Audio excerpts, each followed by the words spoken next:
I was asleep during the last two Mets games, so I didn't actually watch them live, but yeah, they were pretty similar, except that the endings were dramatically different. Basically, the difference came down to the Mets offense showed up in the top of the 10th last night, and they didn't in the top of the 10th tonight. That was really the main difference. Now, I wish I could record this video on a computer. I don't have time. I know the view count will suffer. After the series is over, since it'll be on a Thursday, I might be able to make a video then. If not, Friday, I'll recap the series. But the Mets have to realize that if you keep playing with fire, you'll eventually get burned. And honestly, the last two games, both were very similar in regulation, though there were some differences. In both cases, the Mets entered the top of the ninth with a 1-run lead and blew said lead, thus forcing the team to go into extras.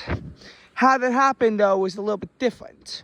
On Monday, Paul Blackburn in his debut looked phenomenal and shut the Dodgers out as the Mets jumped out to a 2-0 lead. However, Shohei Ohtani hit a home run in the 7th inning to make it 2-1. So if the Mets lost that game, they would have blown a 2-run lead. Then the Mets, in the top of the ninth, in the bottom of the ninth, got into a jam with Edwin Diaz, who had initially been perfect on save chances, going 13 for 13. That would snap, though, as Diaz would blow his first save of the season, though still earn the win, as he allowed a single, a stolen base, and an infield hit to have runners on first and third with one out. Shohei Ohtani hit a long sacrifice fly to tie the game at 2, one that, to be honest, could have very easily have left the yard and been a Dodgers walk-off win right there. The Mets got a lifeline, though, and Alvarez and Lindor hit RBIs to give the Mets a 4-2 lead in the top of the 10th. The Dodgers made a comeback, though, as they cut the lead to 4-3 with runners on first and second base, giving them a 52% chance to complete the comeback. Nevertheless, though, comeback attempt for the Dodgers failed because even though they got 2 singles in a row, the next 3 batters were retired, and Jose Butto got the save.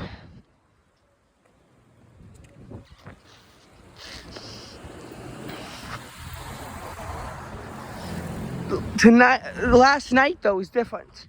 The Mets had a 1-0 lead in the middle of the first inning. I believe Marte hit an RBI, either Marte or Alonso.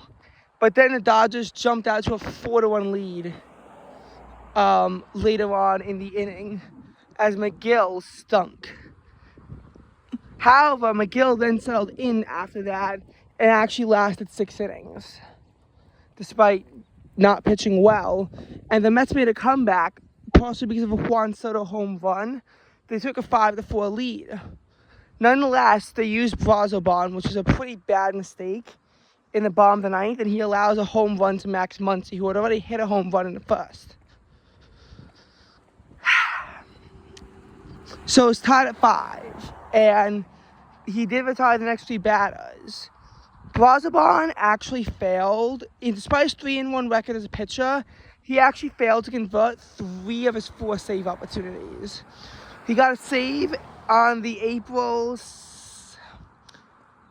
2nd game against Miami, blew the save on April 18th against the Cardinals as he allowed a solo home run, got the win, though, because the Mets walked it off. Then blew the save on May 12th against the Pirates, so that was mainly because of a fielding error by Francisco Lindor. And then, now failed this save opportunity. And his record as a pitcher, remember, was 3-1. But 2 of those wins came off of blown saves. Gotta remember that.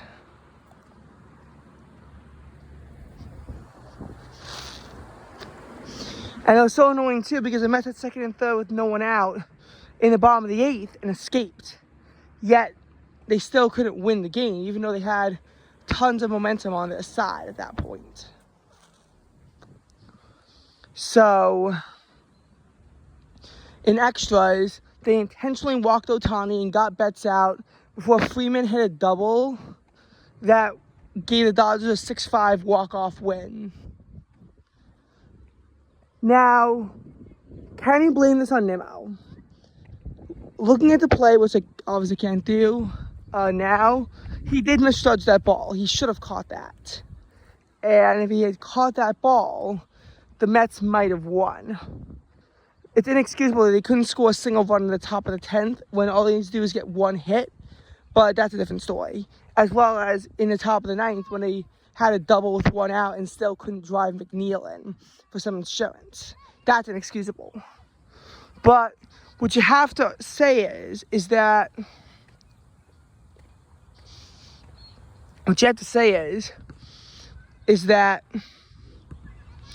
if Nimmo had caught that ball, it's not a guarantee that the Mets would have won the game. Sure, they would have had either first and second or at worst second and third with 2 outs in that scenario. But a hit would still win the game for the Dodgers. Though it wouldn't, be the same. Obviously. And then even if they had held them scores in the 10th, they would have obviously to have pitched in the 11th.